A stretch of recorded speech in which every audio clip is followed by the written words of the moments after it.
UP की संगम नगरी में महाकुंभ मेले का दिव्य और भव्य आगाज हो गया है।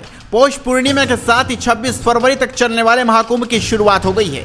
इस बार महाकुंभ में 40 करोड़ से अधिक श्रद्धालुओं के शामिल होने का अनुमान लगाया जा रहा है। महाकुंभ में पहले दिन से प्रयागराज में श्रद्धालुओं की भारी भीड़ जुट गई है। हजारों श्रद्धालु त्रिवेणी संगम में पवित्र डुबकी लगा रहे हैं। अभी तक 2 करोड़ से भी ज्यादा श्रद्धालुओं ने संगम तट पर डुबकी लगा ली है। ये गंगा, यमुना और रहस्यमय सरस्वती नदियों का पवित्र संगम है। 144 साल बाद दुर्लभ संयोग में रविवार की आधी रात संगम पर पौष पूर्णिमा की प्रथम डुबकी के साथ महाकुंभ का शुभारंभ हुआ। विपरीत विचारों, मतों, संस्कृतियों, परंपराओं, स्वरूपों का गंगा, यमुना और अदृश्य सरस्वती की त्रिवेणी के तट पर महामिलन 45 दिन तक चलेगा। इस अमृतमय महाकुंभ में देश दुनिया से 45 करोड़ श्रद्धालुओं, संतों, भक्तों, कल्पवासियों और अतिथियों के डुबकी लगाने का अनुमान है। घना कोहरा, थरथरा देने वाली कंपकपी आस्था के आगे मीलों पीछे छूट गई। संगम पर आधी रात लाखों श्रद्धालुओं का रेला उमड़ पड़ा। कहीं तिल रखने की जगह नहीं बची। आधी रात से ही पौष पूर्णिमा की प्रथम डुबकी का शुभारंभ हो गया। इसी के साथ संगम की रेती पर जप, तप और ध्यान की वेदियां सजाकर मास पर्यंत यज्ञ अनुष्ठानों के साथ कल्पवास भी आरंभ हो गया। यह दुनिया का पहला महापर्व है जिसमें एक स्नान में 4 से 5 करोड़ लोग डुबकी लगाएंगे। और मैं तो सरकार को, उत्तर प्रदेश सरकार को मेरे अत्यंत प्रिय हैं आदरणीय योगी आदित्यनाथ जी, उत्तर प्रदेश मुख्यमंत्री, भारत के यशस्वी प्रधानमंत्री आदरणीय नरेंद्र मोदी जी परम धर्मात्मा है।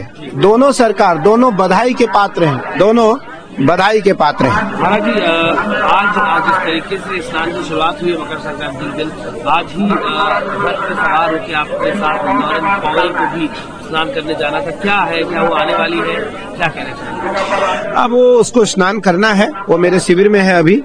उसको थोड़ी सी उसके हाथ में एलर्जी हो गई है, तो वो कभी इतनी भीड़ में नहीं रही। बहुत सरल है वो, बहुत सरल है, बहुत सहज है वो इतनी भीड़ में कभी नहीं रही। और उसको थोड़ी सी हाथ में एलर्जी हो गई है, तो उस कारण जो है वो स्नान में अभी नहीं आई। वो अकेले जाकर के उसको स्नान करेंगी। मैं उसको स्नान की व्यवस्था कराऊंगा, वो स्नान करेंगी। लेकिन मेरा भाव है कि वो हमारे साथ पूजन में रुकी, रात्रि पूजन में रही, हमारे साथ हवन में रहेगी, हमारे साथ पूजन में रहेगी, अभिषेक में रहेगी और हमारे शिविर में विश्राम कर रही है। वो हमारे शिविर में है।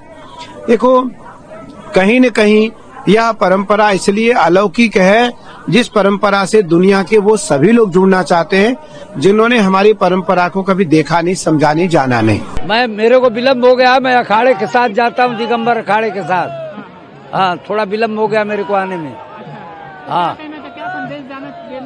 संदेश से देना चाहिए कि गंग सकल मुदु मंगल मूला, सब सीधी सुदन सदन सब सूला।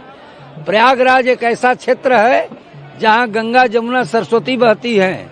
लेकिन जिस समय भरतलाल जी यहाँ आए थे राम को मनाने के लिए, उस समय भरतलाल जी कहाँ नहाए कि देखत श्यामल धवल हिलोरे, अपुल की शरीर भरत कर जोरे।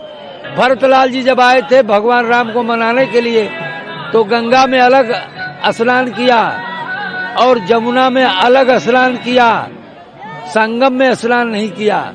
कहा सरस्वती का निवास है उसमें। सरस्वती ने हमारे प्रभु राम को जो है वनवास दे दिया। हाँ, थोड़ा देर हो गई, अखाड़े में नहीं हो पाया। क्या अरेंजमेंट को लेकर के क्या है, किस तरीके से क्या हमारा कैंप लगा हुआ दिल्ली कैंप, खाक चौक में।